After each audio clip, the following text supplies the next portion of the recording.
Huwag niyong panoorin ito at nakakadiri. Pero kayong nandyan, nasa loob at nasa live na natin, mga bossing, hindi ko na kayo masisisi.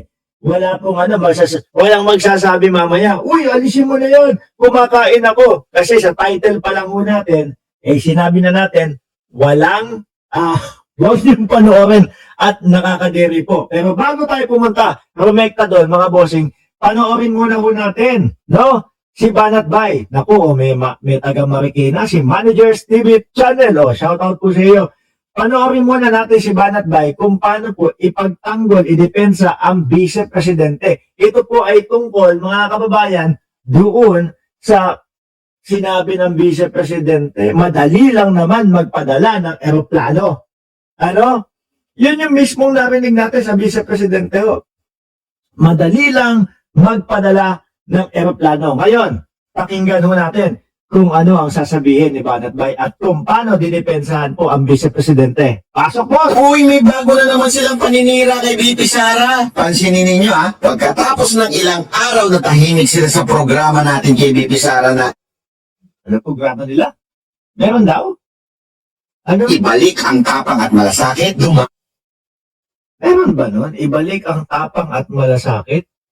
Oo, may programa pala ang Vice Presidente. Akala ko kasi, mga bossing, yung tatanim-tanim na naman, no? Yung photo ops na tatanim-tanim mo. Kasi kadalasan mo kasi, mga kababayan, ang nakikita ko sa Vice Presidente, panay lang po yung ano tawag doon? Panay lang po yung may travel dito, pupunta ng ibang bansa, pupunta doon sa dahig, sisigaw ng bring him home. Yan lang po yung nakikita ko, mga kababayan Tsaka yung babanat sa Pangulo, bibirahin yung gobyerno, kasama naman siya doon sa gobyerno, at lalong-lalo na, mas madalas kong nakikita ang Vice Presidente kapag sinasabing, pinupolitika lang po nila kami.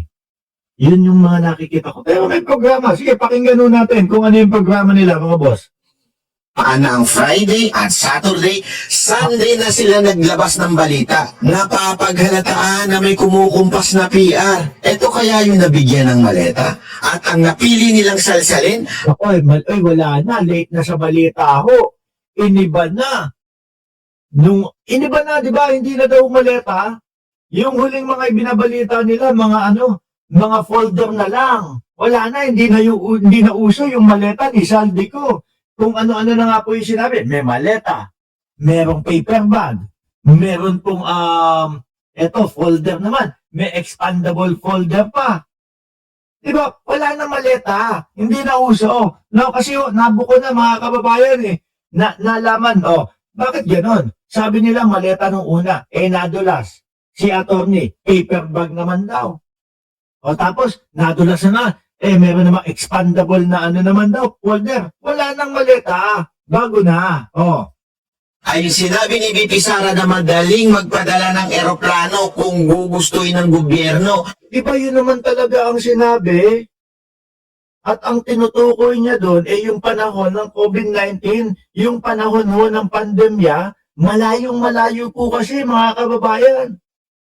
Doon sa sitwasyon ngayon, ng gitnang silangan doon sa Iran, kalaban ng Estados Unidos at kalaban po ang Amerika, Estados Unidos, no? At yung kumbaga yung Israel. Magkaisa lang po yun, ha? In English, Tagalog ko lang. Yung Amerika at Estados Unidos. Iba yun, kasi yung eroplano ho doon, mga kababayan, may sasalubungin pong mga missile. Hindi ho kagaya nung panahon ng pandemya, wala lang, magmask ka lang ng gano'n, takip ka, sakay na eroplano, okay na, go na, one seat apart lang, okay na. Di ba? Pero yun naman talaga ang tinutukoy ng Vice Presidente. Di ba, panahon ng pandemya, panahon ng tatay ng Vice Presidente. Doon talagang madali. Pwedeng makiusap, ilikas na po namin ang aming mga kababayan. Pero yung sitwasyon ngayon, doon sa Iran, sitwasyon doon sa mga pipick upin na mga Pilipino sa Dubai, sa Saudi Arabia, delicates. May panganib na posibleng kaharapin ho, mga kababayan. Kaya humahanap ng tiempo at timing ang ating gobyerno sa pangunguna ni Pangulong Bongbong Marcos para makapagpadala ng eroplano. At ayun nga po mga bossing, nakapagpadala pa din ang ating gobyerno. Nung medyo kumupa na at medyo nagbubukas na po yung mga paliparan. Di ba? Oh. At kinumpara daw sa COVID. At syempre, ang angle ng mga bayarang media Yan naman, boss. Talaga namang COVID, di ba? at bayarang troll ay Kaya nyo pa? iba daw ang COVID at gera. Ang hindi Ano naman talaga, sir? nila maintindihan ng issue ni VP Sara Duterte ay yung political will ng gobyerno na gawin ang lahat ng paraan para mapauwi ang mga kababayan natin. Inawa naman po talaga ang lahat ng paraan, mga bossing, at nag-antay ng tamang pagkakataon nang walang mapapahamak na mga kababayan natin. At eto ho, mga bossing, mismong sila ang magpapakita na ang gobyerno natin, no, sa pangunguna ni Pangulong Bongbong Marcos, ay nagpadala ng eroplano po para sunduin yung 299 na kababayan natin.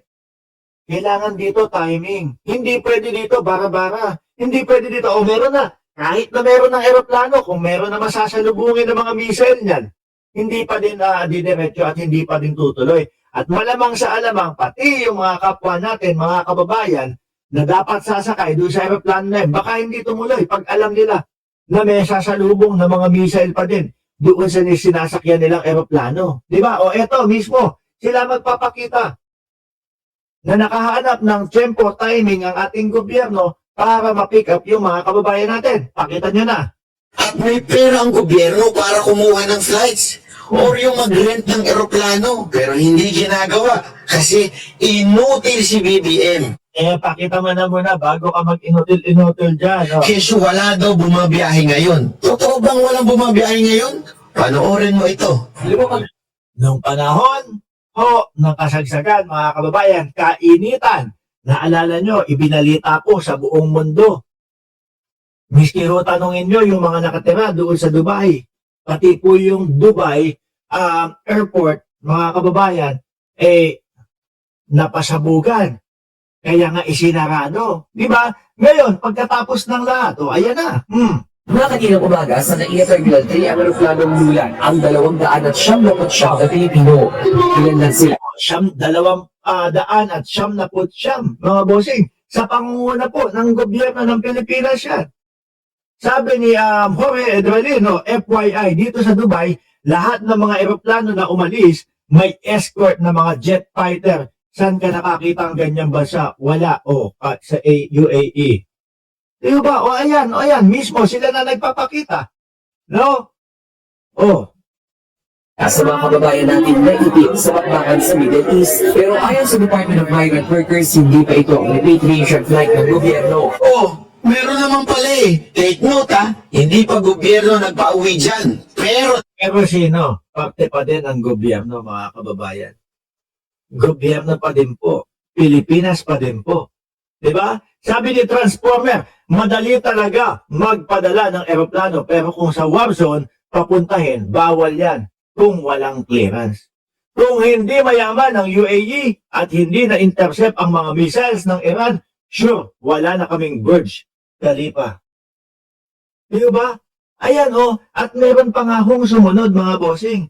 Ilan pa? Halos 90 pa po ang sumunod na inaiuwi po sa mga kababayan natin. At hindi lang po basta-basta iniuwi ang ating mga kababayan.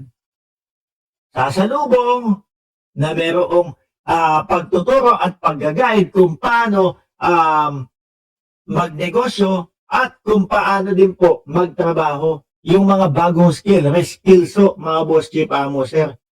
No, sabi ni Aurelia, sabi ni Aloli TV, si Bayad Bay magpiloto ng eroplano kasama si Sarah at Jackie. Nagmamagaling sila mga obob daw. Obob daw si Banat Bay, sabi.